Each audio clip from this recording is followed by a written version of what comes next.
Great.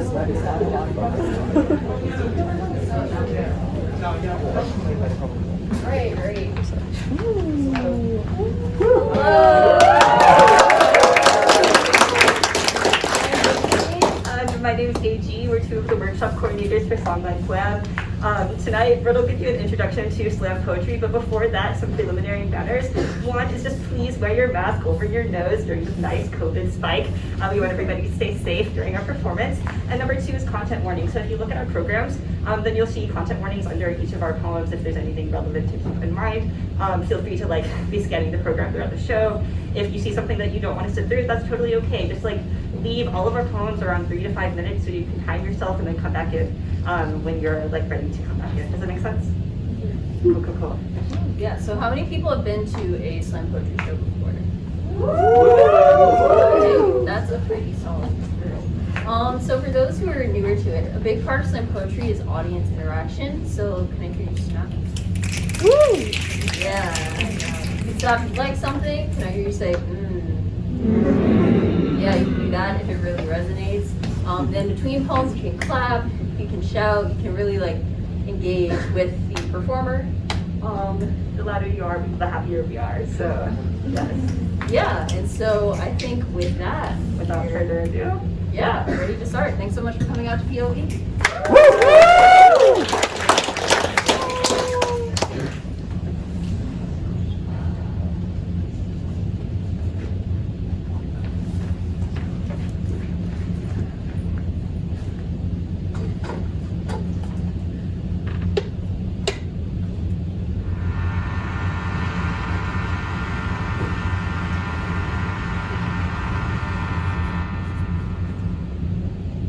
Called Transmission to My Terrestrial Lover, aka Eternal Starlight of the Spotless Mind.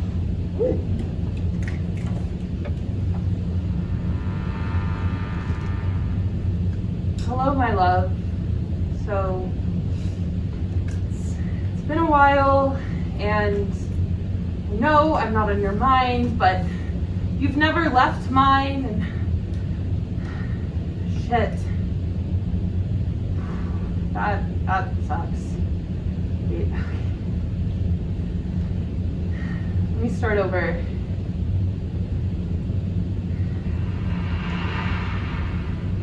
Hello. We're in love.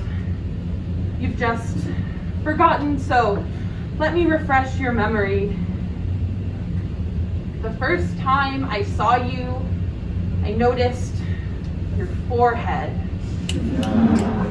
home of your great brain, an expansive plain, beads of saline catching the starlight as you wrestled green and yellow things from the planet's surface and then tenderly set them beside you.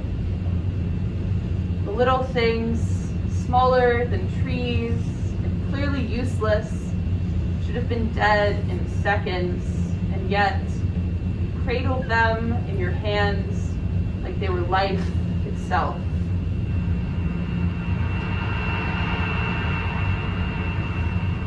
Bringing the leafy baby up to your face, you attempted to inhale, and with that one strange breath, I realized I didn't want to abduct you. I just wanted to chat. Wanted to know the great push and pull of your 2 human lungs, to know how your 10 digits curl and extend, to know how your middle quakes with joy. To think I could know you seemed impossible, but the loving was easy. The one-sided adoration, obsession. The most impossible thing was that you loved me back.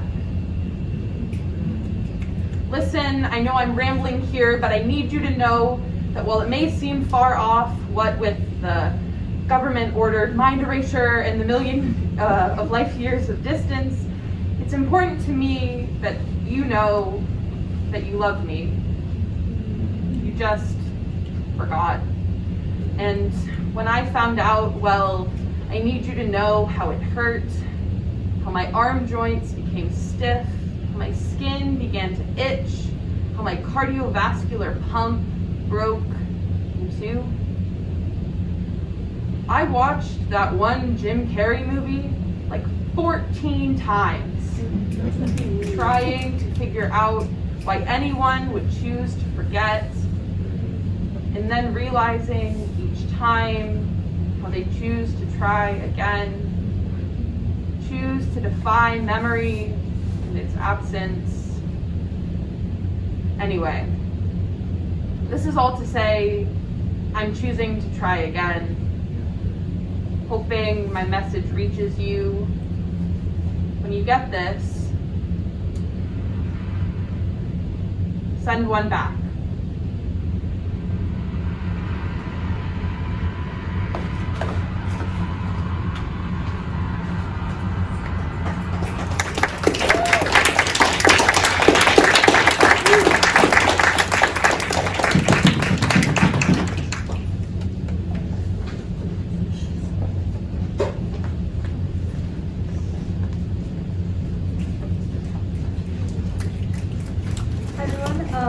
So over the past couple of years, I've had the pleasure of making an absolutely amazing friend who I'm going to read this poem for. AG, this one's for you. I'm sorry, I didn't use in the audience. Our friendship as a fan fiction that makes the readers mad, but the characters are usually pretty happy. Work in progress, 100,000 words tagged. Strangers to talking to laughing to knowing to online friends to IRL friends to I think I know you well enough now to late night hugs to spring semester angst to Wawa at 3 a.m. to we're back and better than ever to arm around my shoulder to question mark. Author's note. It's a meet cute. Well, a meet Zoom? That's what you get, y'all. It's a quarantine fanfic. Setting the scene. Two people meet brilliantly and beautifully, only to be shuffled 1,000 miles apart. We meet again on a Thursday, on a late night Zoom call, and I ask stupid questions and you give thoughtful answers. We bond over everything and nothing. You send me Spanish music and I listen to the whole damn playlist and understand maybe 6 words. You talk to me like I know anything about Aristotle. I talk to you like you know anything about rock music. And it's so good. Late night introspective monologue. I tend to be a persistent friend. I need a persistent friend. You are a persistent friend. We're a good match. Lamenting over separation and solitude, reassuring each other we'll be reunited. I never thought I could know someone so well and have never even hugged them. But sometimes you text me goodnight, and that's the same thing. Isn't it? Eventually, finally, late night phone calls become late nights together. Coffee Zooms become coffee dates. Our friendship has never been anything close to a slow burn. More like a never-ending wit. We set fire across 5 state lines as the world burned down, and oh, it feels so good to be warm. Yeah. Fingers tickling across my shoulder and I can't feel anything else for an hour. Last week I skipped down the street because you held my hand. And yeah, it's a fucking cliche. The handhold, thumb rubbing over finger as if soothing a burn. So what? In one of our first conversations, I say I wish we had met differently, sometime, someplace else, and you just laugh. Don't worry, you say. We have so much time.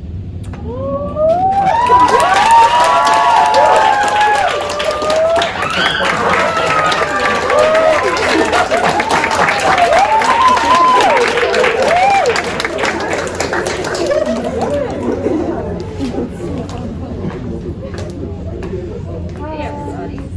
I also wrote a poem for a friend, but it's much less endearing.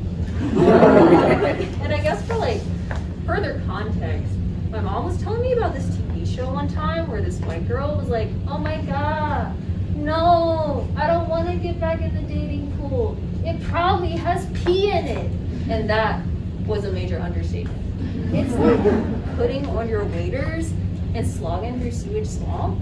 Like, I could have sworn I got turned around a few times because I kept passing the same white guy holding up a dead fish, like, fish and dude, both standing there like. And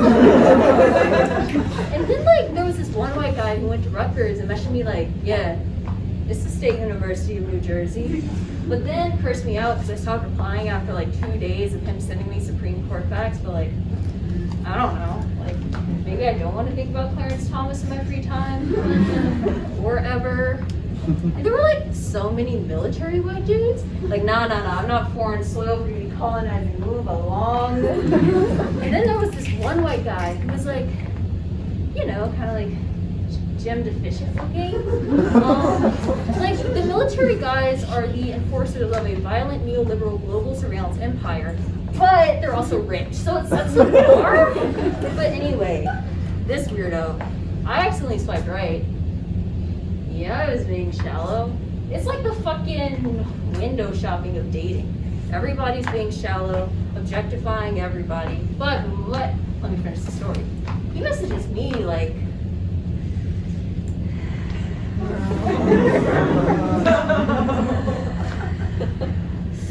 I've never been with a light skin before. What the fuck is that? And then this other white guy messages me like, actually, nah, I'm not repeating that. And then this white woman messages me like, can I adopt you? I'm like, what does that mean? Damn, okay, a sugar mama might have been mad useful. You see the pattern here though? Like, I swear the rest of the bipod must have got turned around by the algorithm. Like, I wasn't trying to throw myself at the feet of white God and climb up his racial ladder. I just saw that you got a man off Tinder, and he hasn't asked murder to you yet. And I thought, okay, sure, I'll give it a whirl.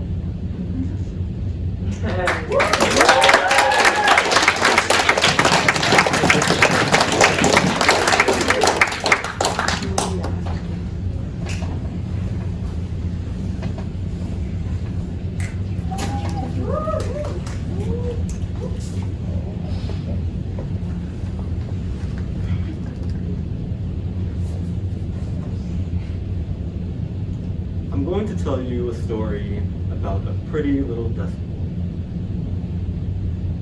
There once was a pretty little desk boy who sat at a pretty little desk. Back slouched, head tilted, and smile slightly off. He was perfect.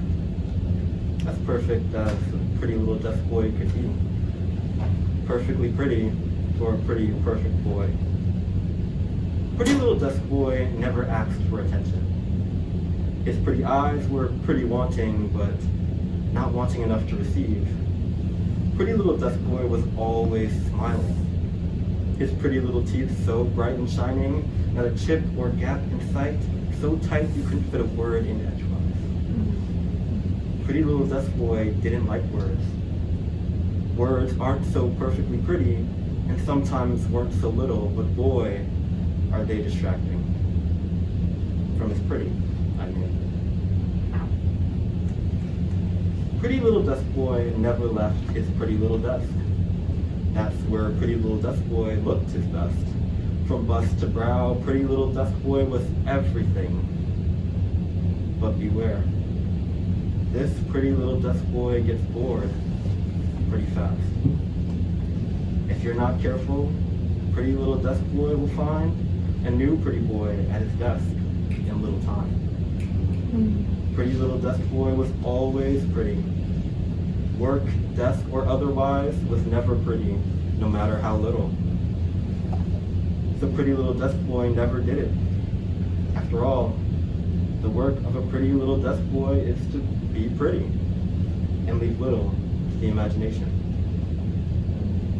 But one day, our pretty little desk boy broke the rules. Suddenly, the pretty little desk boy wasn't so pretty anymore. His pretty eyes were now pretty haunting, and his pretty little teeth were pretty daunting. It's as if the perfectly pretty boy was just a perfectly pretty picture. A pretty little picture placed on a pretty little desk. And just like every pretty little desk boy who ever sat at their pretty little desk, this pretty boy was pretty till he left.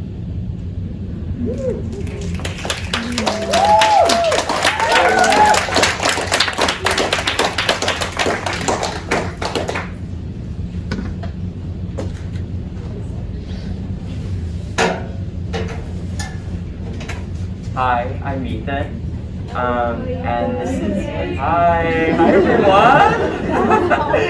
So excited you're here. And this is my poem, Portrait of a Twink as a Vermeer painting.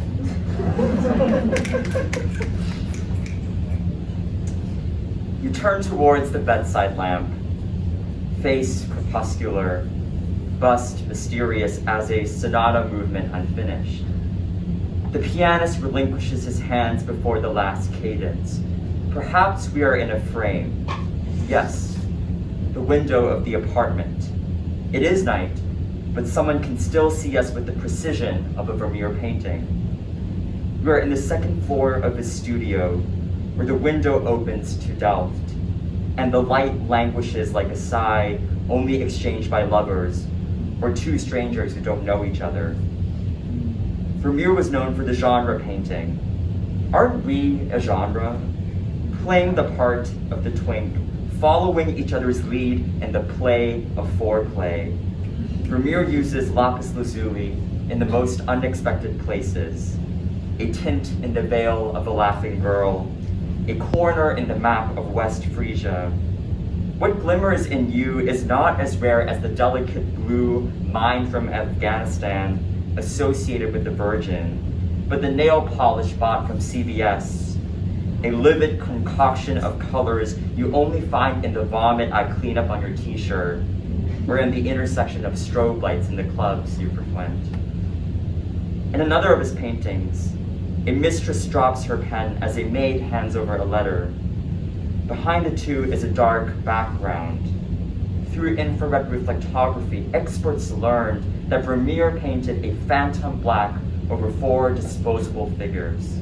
Of course, there are ghosts in this room where you and I sit. You may think of other men. I can, too. We are never just here. Night is never just a meeting time, but a secret in its deepest inflorescence, just as a painting is never entirely what it presents. The blue tablecloth wilting under the mistress's forearm used to be green. Pigments change, crackalore tumors, but the themes remain the same in Vermeer, even if some characters appear only to disappear. It's always the same studio, his wife, Katerina, their children busy playing and dying on the first floor. With our eyes closed, we can see all the people who have come before us and cast themselves in the same role. And I wonder when you'll be tired divas. You don't have a pearl earring harvested in the Gulf of Mannar. It's just a sterling silver hoop. But oh, how the light anoints you as its subject. The cheap luxuries we ornament ourselves with. The cheap luxury of you just turning your face. The letter in its deepest inflorescence, opening up to confession and privacy all at once in the unholdable hand. We play our parts so well, we forget that we'll forget each other by day.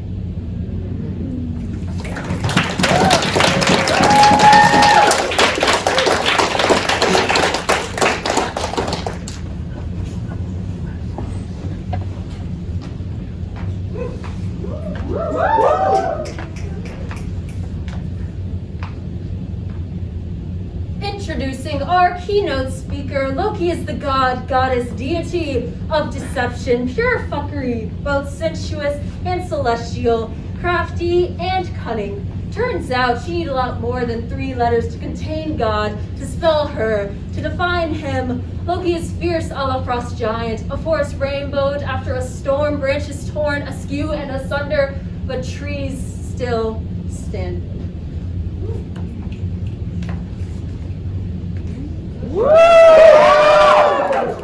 Thank you. Thank me. Today I will be taking knowledge or ignorance to think the body, deterministic, is a crime that can go unanswered no longer. The body is shape, as in geometry. The body is neutral, edging on nothing. Your craven society, your pale Western class drama, is what burdens the body with purpose. Be a woman, have a baby. Be a man, neglect it. Sex org and this, sex org and that is a small person's game. An attempt to sculpt like savage with your model at the bottom. The body is distorted, sun-stricken image, nothing more. Though perhaps the swimsuit is she. I am beautiful, no matter what the ugly-minded might say. You can be beautiful. It has nothing to do with the meat suit you trudge around in.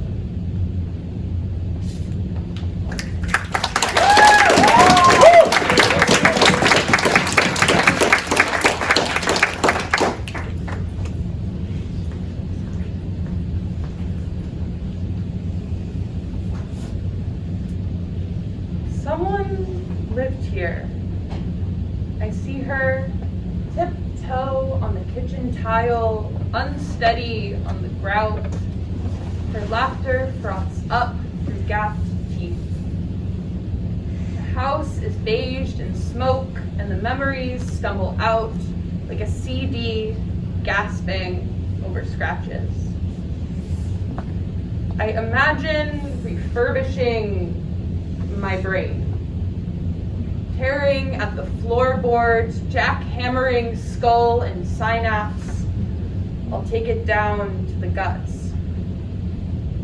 When Mom says I inherited anxiety, it's not an apology, it's an heirloom. Some ugly lamp, shade crooked and always flickering. I imagine demolishing my brain. Peeling back the plaster, I find fluffy pink insulation, so close to edible it begs me to taste it, to touch it, hell, sleep in it. I don't know a me that doesn't feel this way, that doesn't cling to my worry more passionately than anything else, embracing it like some fiberglass blanket. All false safety in the end. Forget walls, maybe I just need a nap. I imagine rebuilding my brain. I see a fresh coat of paint, feel a warm breeze through the window. Somewhere the ugly lamp shines clearer, and the doors open, inviting her footsteps back inside.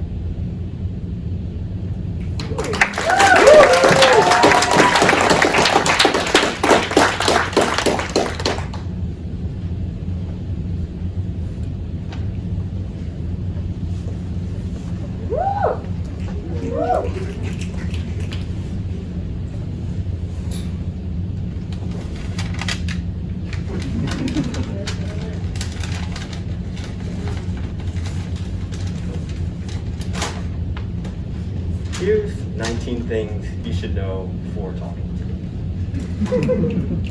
1, chances are I'm only speaking to you because I think you're prettier than me, and that is unforgivable. 2, I'm already bored, or I will be in the next 10 minutes. 3, I only speak to those eye height or shorter because I refuse to be looked down upon. 4, if your name begins with the letters J, M, O, or H, the conversation's already over. Move along. 5, if you brought food, ignore numbers 1 through 4. 6, I'm a Gemini. And I'm not really sure what that means, but some girl with bright red lipstick and earrings shaped like crescent moons told me that I should probably go see a doctor. 7, chocolate chip cookies are the best cookie, and no, this is not up for debate. 8, whenever someone asks me a tough question, I always start stroking my hair, as if I'm going to pull the answer out of my locks. But to this day, it's still just hair. 9, I keep 2 lint rollers on my desk because I thought just one would get pretty lonely. 10, when I was 8, my dad asked me what I wanted for my birthday. I don't remember what I told him, but 3 summers, 2 boxing gloves, and a fractured wrist later, I realized that was the wrong answer. 11, no, I don't hate you. Just everyone that's ever asked me that question. 12, sometimes I like to watch the stars. Lie down on a bed of crabgrass and dandelions, reach for the sky, grab Orion by the belt, and tell him, it's okay. You can stop fighting now. 13, I already forgot your name. But I'm way more scared of asking again than I am of being alone, so I'll just pretend we've never met. 14, I will gladly take your number. But don't expect me to text you because that wasn't part of the contract. 15, there are over 1 million words in the English language. But if you ask me how I'm doing, your options are, I'm okay, I'm fine, I'm good, or a comedically timed exhale followed by, you know how it is. 16, blink twice if you're being held hostage. 17, yes, they're real, no, can't touch them. 18, sorry, I'm not into Jen, but my Cash App is Jahir Morris, 2 capitals, no space. And 19, yesterday, my therapist asked me, what do you want? I looked her in the eyes and I told her, nothing. 1 hour later, we were scheduling our next appointment, and I still think that was the right answer.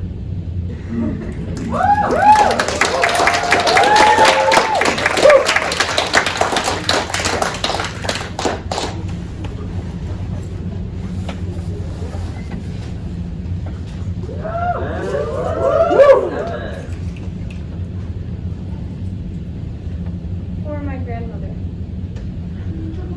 You transphobic, bigoted bitch. You're really sitting here hitting me with unoriginality on the level of Leviticus, making me the undercover atheist in your living room. Me, your favorite hellbound grandchild, posing a fire hazard to your lace doilies and the wooden statues of Mary I helped you dust every summer for $50. I liked you best when you finger-gunned at my puns in O'Charlie's, when you told me where the state troopers like to hide on the highway, when I could almost tell you I was a thing. You'd cast ballots or bullets to erase. The thing is, you were a fear response bound to an armchair, always staring at me like you knew I wasn't yours. This fast-talking, drawl-lacking stranger in your Alabama suburb, and when people tell me, you don't even have an accent, I hear, you have roots that didn't nourish you. And to be clear, you are the roots in this metaphor, and I loved you best when you were dying in the hospital. When the nurse read you the holy verse you asked for, and you panicked, and then turned to stare at me and breathed slowly, and I sent you to sleep lying.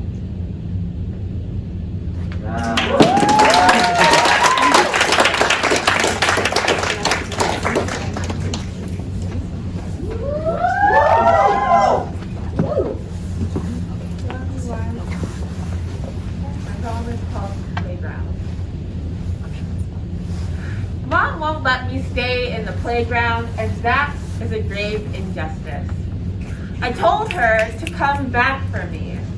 I told her I don't want to leave. I'll never want to leave. She tells me it's time to go. Sweat pools on my forehead, under my armpits, and I'm too young to consider that I must look unattractive, climbing the tall plastic yellow slide one more time. The friction of my descent hurts me, but I am hooked on this moment. You see, at home I have to practice my vocabulary words and times tables. At home, night bleeds into day, and I'm forced to conjure up answers for problems I never asked for. But here, I can just play on the time-worn plastic, the flesh of wood shavings digging into the palms of my hands. I tell her to come back for me, and the last of the afternoon sunlight makes tall shadows of my small, hysterical body. Mom comes to pluck me off the ramp just as I slip down. She hurries to the sunken-in wood shavings at the bottom, just as I shimmy underneath, finding a cool breeze and cobwebs. Dear, I wish for you a mom that could have let you sleep, could have let you play for the rest of your life. Golden hour and the honey of your warm face giving way to dusk, then morning again.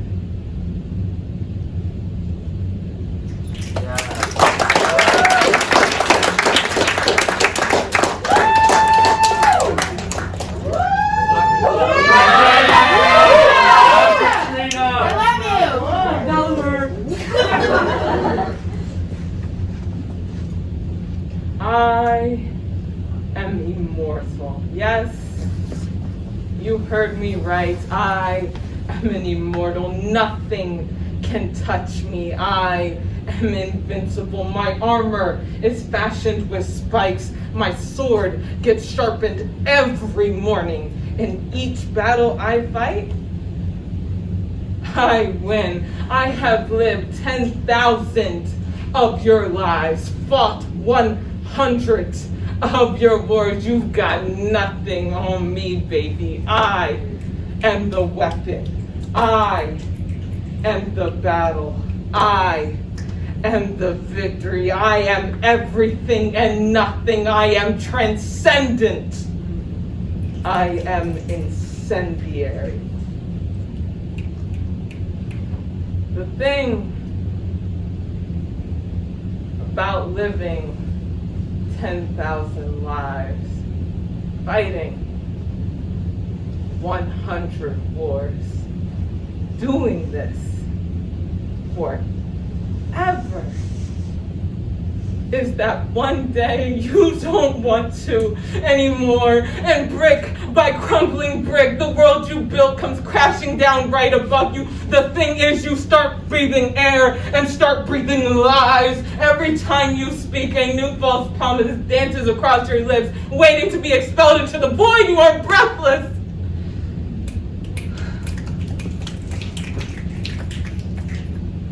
You are addicted to your own toxicity. You are the crack and the pipe, and no matter how many times you crack, you never break, no matter how desperately you want to. Because you are immortal. No matter how you try to end it, for some reason, you are the curse that keeps on cursing. You want to leave, you need to leave, to cross over, to walk to light. You know what the fuck you have to do to make it stop. I need it to stop, God! Why won't it stop?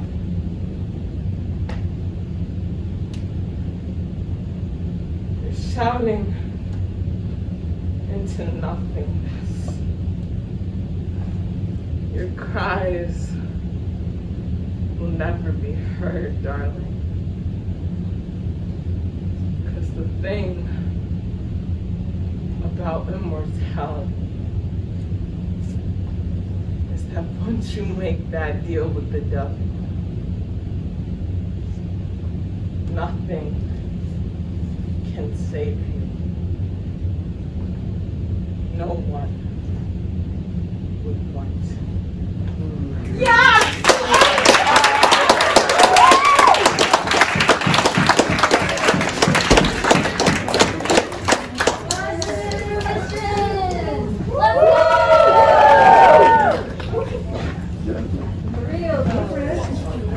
No, I'm just getting music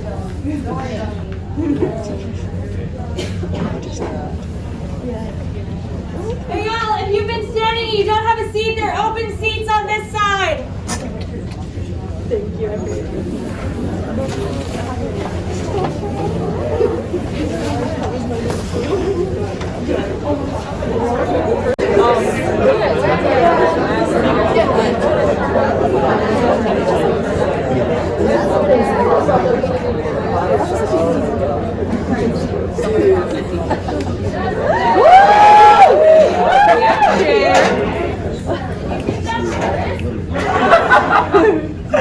Hi, I'm Ethan. Again. Again. Hi. And this is a poem about growing up. Partita for my boyhood and the presidents. 1. Alamand.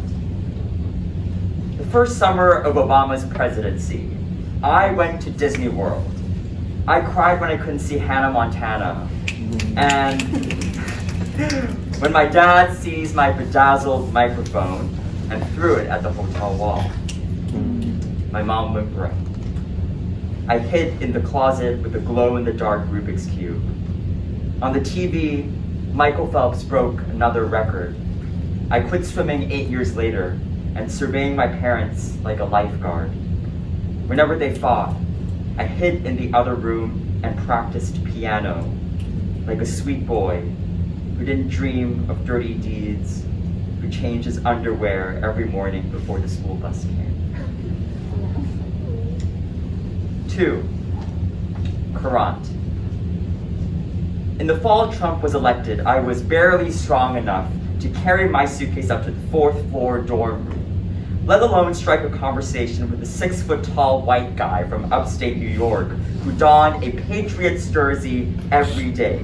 His yellow Gatorade childhood, my yellow face fear, my Christian guilt, a Venus flytrap carnivorous for itself, body synonym symbiosis of predator-prey. When I sat in the common room and heard about how a guy fucked a girl in the math building toilet, and my God, it was scintillating how his cheeks ripened with lust. I didn't know how to flirt or how to speak Spanish when I walked to the wrong classroom the first day of school. And boy, I ran cross country for 4 days.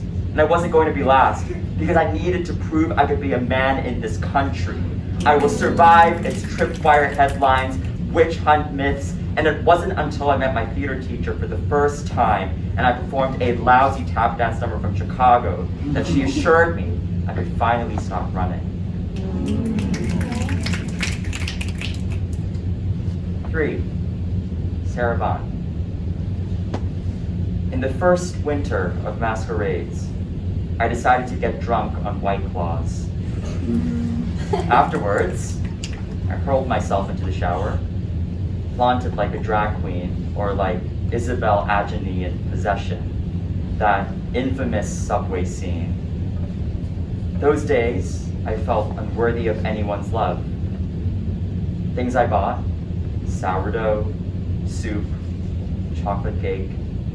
I cried on the phone to my mom, who was in a different country, who had a whole day ahead of her, while I, sour breath in bed, sweatpants and shit, my dreams rapture red, the Yinsky at the ballet, the beach on my 18th birthday, Washington Square Park on the day Biden was elected.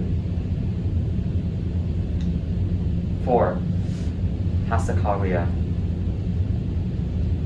In the fall of the next presidency, most of the dim sum restaurants you grew up in will close for good. Remember that Thanksgiving when everyone was too busy to call you, so you ordered takeout from Nam Hwa Tea Parlor, the one in Chinatown, and watch 2 movies at the AMC later that night. Remember when you watched Brokeback Mountain in 8th grade, and you weren't out, not even to yourself, but you cried, and you didn't know why, and trust me, you will watch happier movies in the future where he doesn't die at the end. The boys will leave you and you will feel dead. But remember, you are the writer of this film and Hollywood loves a sequel. And remember, you were once voice before doubt and the music of your name when your mom calls you. Remember every summer that oversaturated with growing pains, like the patina of the dining table in the house you grew up in, which is to say, the house you learned how to lie, how to give up and keep going. This summer, the house will be bulldozed and you better have a map. Or better, don't have a map and hitchhike River Phoenix style. Remember that there are engineers, there are doctors, there are mothers, there are billionaires traveling to new planets, and still there are poets, which is to say, you still have a place in this world. You nearly drowned in a lazy river. You tanned on a Balinese lounge chair when the lifeguard pulled your sister out of the water. And thank God she was still breathing. And thank God you are still breathing.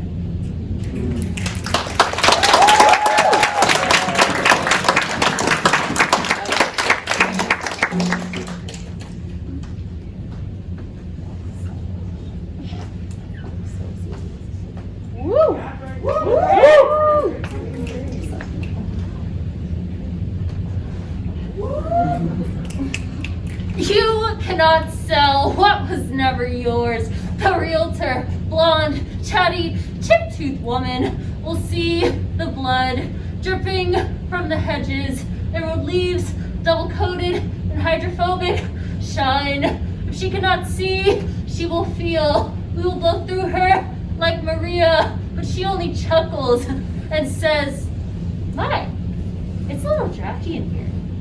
Her foyer rests on bones. Of course it is drafty. They ripped my teeth out for their king's mouth. Of course I am drafty. Our bodies sit in the Atlantic. Of course we are drafty. The only blankets are smallpox. Of course it is drafty. My lungs are full of Rio Grande, and the promised land got up and walked away.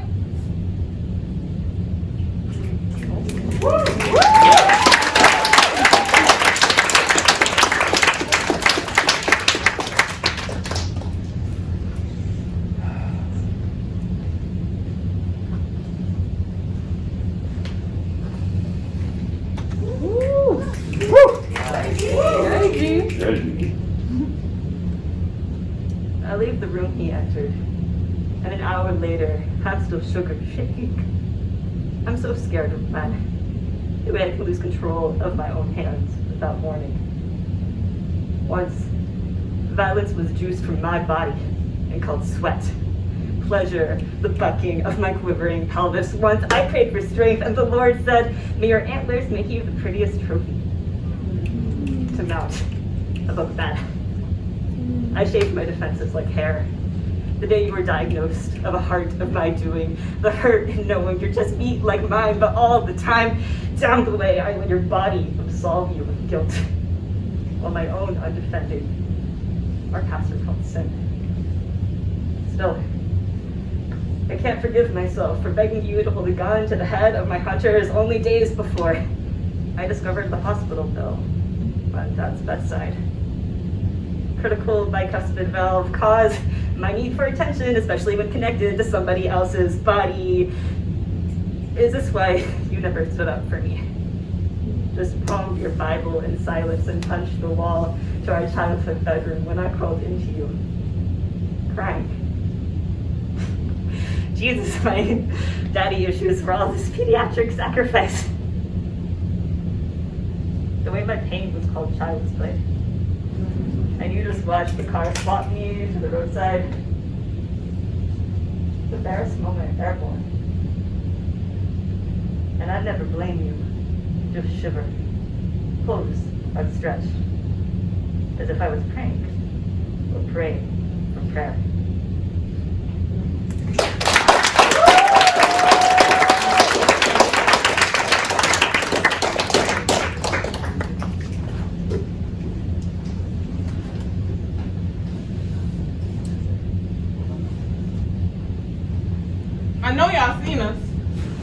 Y'all seen those eviction notices on our doors? Y'all seen those people banging on our walls, popping niggas in the streets, sirens in our ears, and worn down shoes on our feet?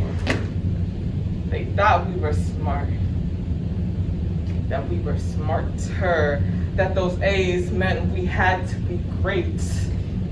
We're meant to be great. But niggas define that word differently. They want you to be a doctor and me to be a lawyer. They want us to march and build generational wealth. They want us to live for each other and for them, but I can't do that right now. I fear that if I climb off the shoulders of these giants, I'll trip and fall and keep falling till my ancestors can't pull me up anymore, but I'm tired. Aren't you? Aren't you done with fighting? Have you not worn out your soul? I have watched our trees dwindle to twigs, our men dwindle to ash, and I don't care how many books I read and how many degrees I possess, it will never take us where we need to go. It will never make me great.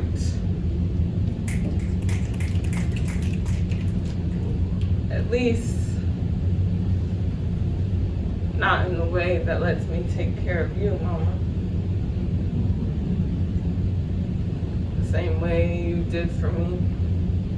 That lets me put my kids through college debt free so they can run it back and do the same shit my daddy told me to do, told me to be. I am not an exception. And I don't want to be great anymore. I'm tired. Aren't you?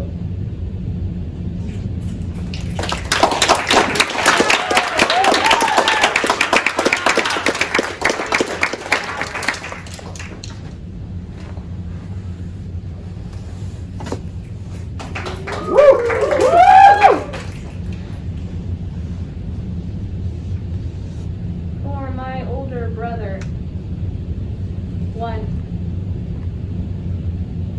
Looking back, I falsify a high note, racking falsetto to sustain a hypothesis. Synthesis and sinfulness sending this to a dead kid. Shot by our father in the Civil War, and I might be resting on firebeds. I firefly, the firelight, firefight I see tonight and tonight and tonight. I rectify my hindsight so fretless it frescoes. 2. It's you. Frescoed as Cassandra, mansplaining from the mountaintop, that masculine demand to drop profound half-empties and self-mandated divinity. See, I've hated you since the day you told me how to play that video game we've both been playing since we were 3. See, Cassandra was actually a 14-year-old Reddit user. No credit to her for figuring death into the picture, mister. I've glimpsed the same futures. The only difference is your nihilism comes easy. The only difference is I pleaded for therapy and you had the luxury to refuse it. The only difference is you are a plastic cup full of bleach and I am the hand strangling it from your fist. Drink of this. I am not ignorant. I'm only kinder. 3. I overfilled your footsteps, and so you are filling the house with them. Rhythmic and cardiac, so fast, I feel they're coming for me. You're coming for me. Cold, cocked, block barrel rolled against my skull when I wake. Door open on the interstate, wind whipping in the driver's seat. When will the wine you crack open in the night be too empty? When will you stop? When will it be? When I'm sleeping hear you. When you're sleeping, I can hear you. Thrumming and creaking. God, this wall's wood patterns are so ugly. It's 4:16 and I'm supposed to be sleeping. Hey, when they took out my wisdom teeth, where did my pain meds go? Hey, when you had your first bottle in Italy, how was I supposed to know? Hey, I need to ask you something.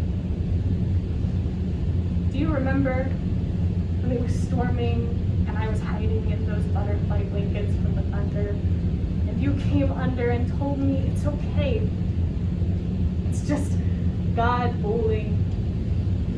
It's just him rolling a strike. Hey, when you rolled up your fist to strike me on the interstate, why didn't you?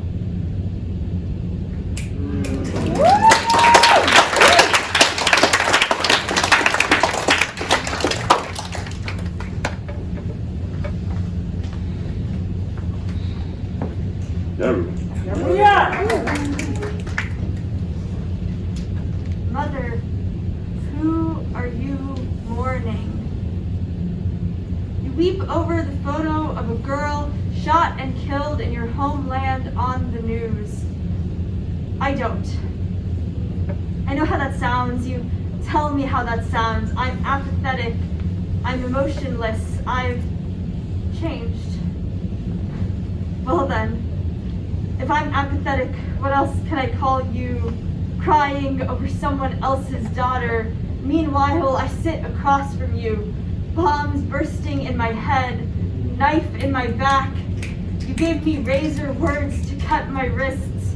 And then you wonder where the blood came from. What is apathy except the way you stood by when curses made of our finest china came flying past my head, shattering around us? You always clean the glass. Afterwards, you say, watch out, put on shoes, glass jumps. No one asks why the glass jumped. Mouths silenced, sewn shut. And I suppose this is love, your gentle ignorance, the way you prayed us our protection with a vow of silence, shielded from our Father only in name, only by the parchment paper woman you are. You teach me that this is love. Emotionless as I am, from the minute they put me in your arms, I have been crying out for you, and it has never stopped. The morning of my high school graduation, I wept on the floor of my childhood bedroom, a testament to every promise you never made. I don't remember the fight. I never do. But I remember the noise, loud and shrill and angry as he has always been, like a fire alarm, break glass in case of emergency, but there is always an emergency. Today, the sound of something falling is enough to make me shiver. Last week you dropped a pan on the kitchen floor but couldn't figure out why I screamed. Don't you remember that little girl sitting on your bathroom tile sobbing? Don't you care about her? But then I think of you, the way you take and share love, like a bottle passed around a table, pouring pieces of yourself into everything only to be consumed. So can I blame you? I do. And I know how that sounds too. So thankless for your meager protection. So ungrateful for all those times you pulled glass from my feet. So jealous of this faceless, nameless girl who gets more love lifeless than I have ever gotten living. Don't you know that I am her? Faceless as the day I was born, nameless the way I keep shedding my skin. Every night I cut away the splintered pieces of myself and hope they grow back unscarred.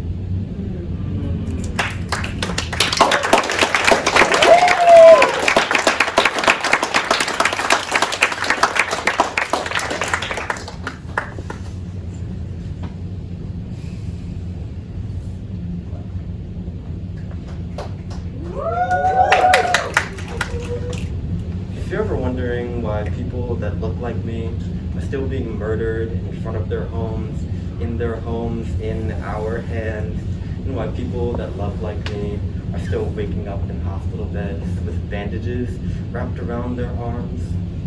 Let me refer you to this phrase. If you don't have anything nice to say, don't say anything at all. That being said, I'd like to dedicate this poem to anyone who has ever told me that I complain too much. Let me apologize. I'm sorry that I do not thank the Lord your God for every breath I take, because I just cough them up as unintelligible noise for people that know only half my story, half my truth, half my life, while giving half-baked advice when all I've ever asked of them was to listen wholeheartedly. I'm sorry that I can't admire the pristine white snow outside, because it's just as white as everything else, and just like everything else, it will not be there in the morning. I'm sorry that I wasn't smiling ear to ear when I saw you for the 5th time today, because my muscles are tired from potential buyers demanding that I show my teeth. I'm sorry that I can't stop shaking, because I just can't shake the fear of knowing that what I'm about to say could end up as the next hashtag, the next horror movie, the next headline, the next headshot. I'm sorry for asking you, are you kidding me? When you asked me how I'm doing, because you know that I know that you know that I'm just doing what it takes to survive. My apologies for gritting my teeth every time I hear the word father, because it reminds me of home, a home where my beautiful black family wants for nothing except to not be a family anymore. And if it were up to them, we wouldn't. But you know, black people have to stick together. Unless you're queer, unless you're a woman, unless you're poor, unless you need help, unless you're tired, unless you complain too much.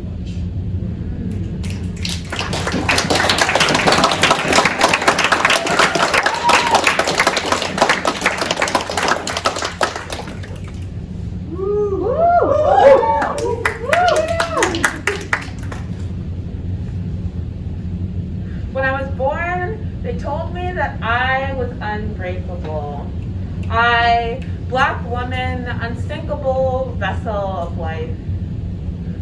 What happens when the space between unbreakable and broken is a blink, a tear, a fallen eyelash? What happens when the space is one left by an absence of consent, of respect?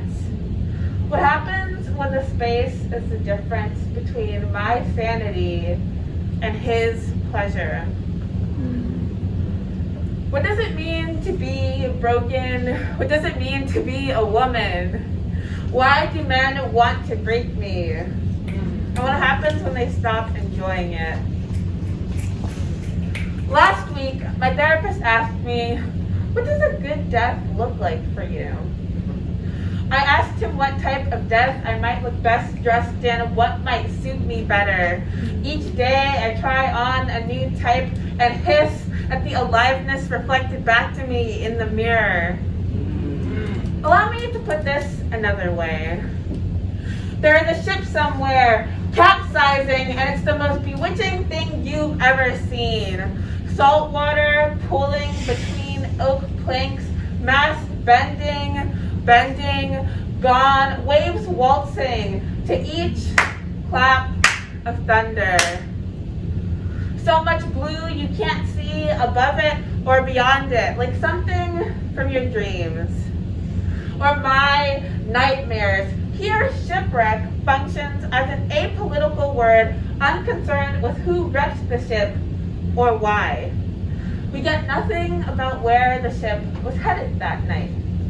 Just the geometry of a ship tilted skywards and the reminder that water is heavy. Density, mass, volume. In this metaphor, I am the boat. But how dare you expect me to be strong for this poem? You know, I thought to add a Titanic reference here. Something about Leonardo DiCaprio. But my life is not a romantic drama starring white people. My breaking was not romantic nor dramatic. It just was. Tell me something. Does any of this even matter? Does it matter how they find me? Whether I'm already broken, or still gasping for that last sweet breath.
Now!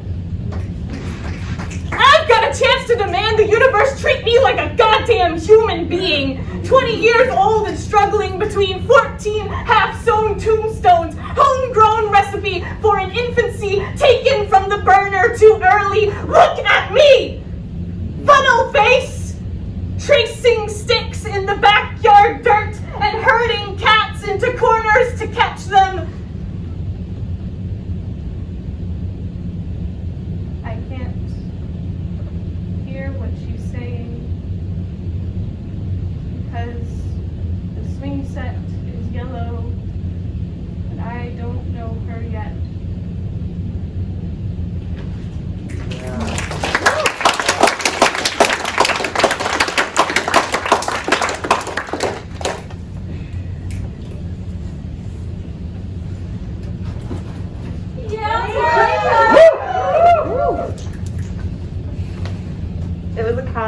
Almost end of summer.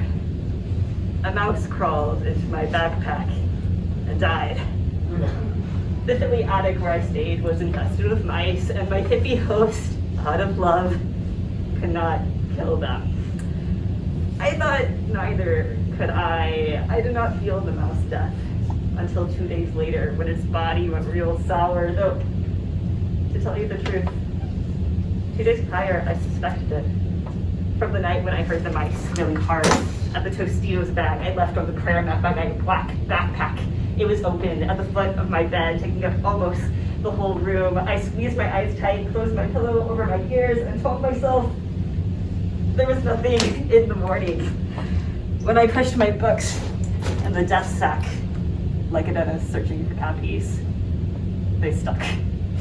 The kind of worry in your tongue and ignore.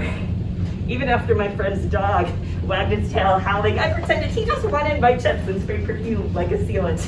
I carried the anointed cloth another day without moving my books. That afternoon, my father called, as if he knew what I'd done. His voice was anger or blood, and I was so scared. Suddenly, it was the end of the summer. My parents worried I would die and flew to fly me home. In those hours, I left the mouse and bassinet for last. And knowing I'd never eat again, sent my friend to go get dinner and rocked the contents out of my bag. So gently, I felt my chest wince, as if I'd let my heart tumble from my throat. And there he was, his body undeniably oily and soft. Like I could indent his fur with my fingertip and leave a bruise. It was glossy and still, but worry gone, and my hands so gorgeously guilty. I scraped his body from my notebook like plaque into a paper towel and shot it starry-eyed into the compost bin. I ran to the basement, poured bleach on the casket, tossed it in the washer. It was open like my mouth. I pulled it out like a tooth. You ever see a body like that? Mouthless, open. When my friend came down with takeout, she found me broke open like a cookie. Letting my guts pour out my lips, letting them fly, angry, bloody, spin, back arch, blinding. You ever see a body like that? Once, we were children, and I found a mouse on a sticky pad.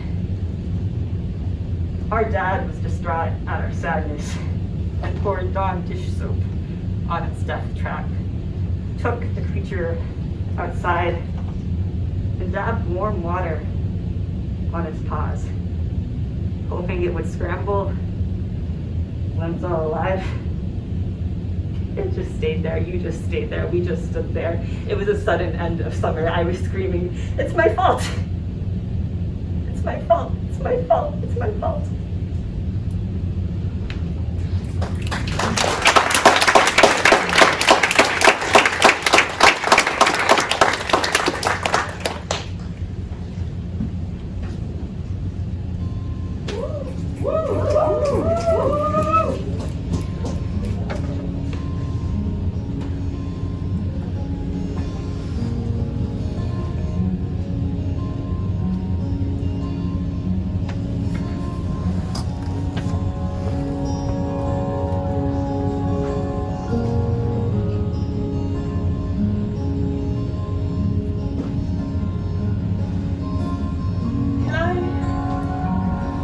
Guys, something real quick.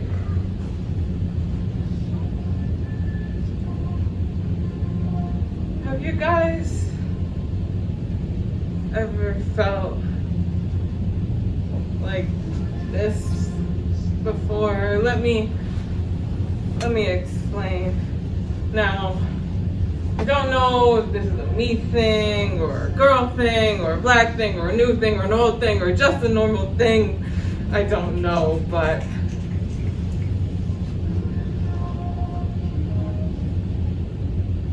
do you guys ever feel like you've lost your mind? Or if not your mind, then maybe your heart, or not your heart, maybe your soul. Well, whatever it is, you've lost it. I mean, really lost it. It's gone. There is no getting it back. That's how I feel. Like I lost it right next to my innocence, right next to my passion, and certainly right next to my strength.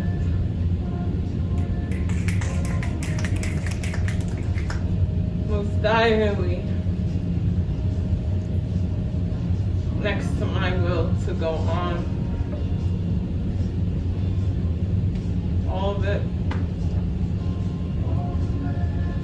It's gone. And I don't know who, why, what got me to this point. Or maybe I do. Maybe it was when some people dressed up in charcoal and made me wish away my skin when they stalked and harassed me just because they hadn't seen my kind before. When they put a dog on me. They couldn't trust. They didn't know. Or maybe it was when those men, no, maybe it was all the people who left me. Or, I guess I shouldn't say it like that. My daddy always told me to stop playing the victim. He said it when I got hurt as a kid and cried. He said it again when I got hurt and he left. He told me to stop playing the victim. So instead, I started blaming myself. Maybe this is what's supposed to happen. A reckoning for sins I don't remember committing. Paying a debt I didn't mean to incur. Well, whatever it is. I'm sorry. Because I don't know what else there is to say. I don't know what else there is to do. I'm trying, you guys. I'm trying. I do all the steps they tell me to do. I have my friends. I take care of my assignments. Or sometimes I don't, because isn't that self-care too?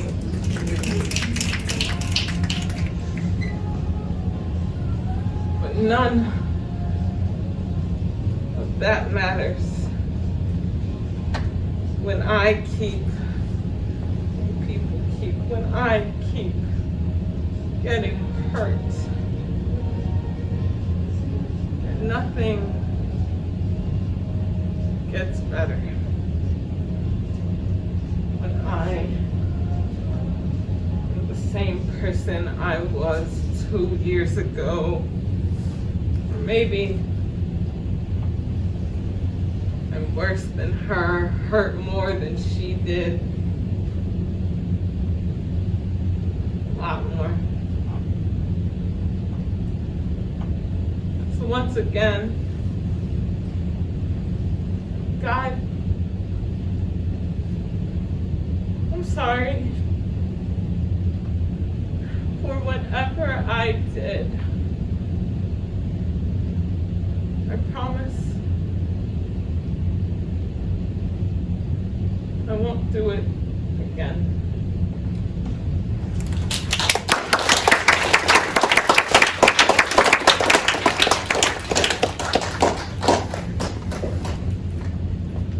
Everyone, thank you guys so much for coming. Can you get another round of applause?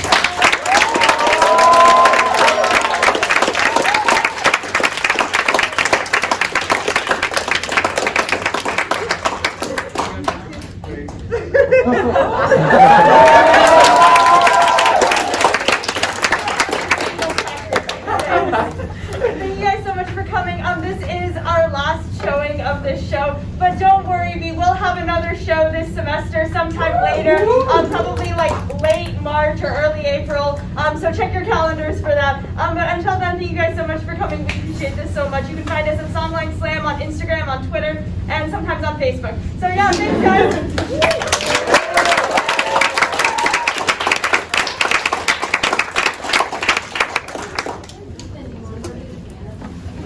Oh yeah.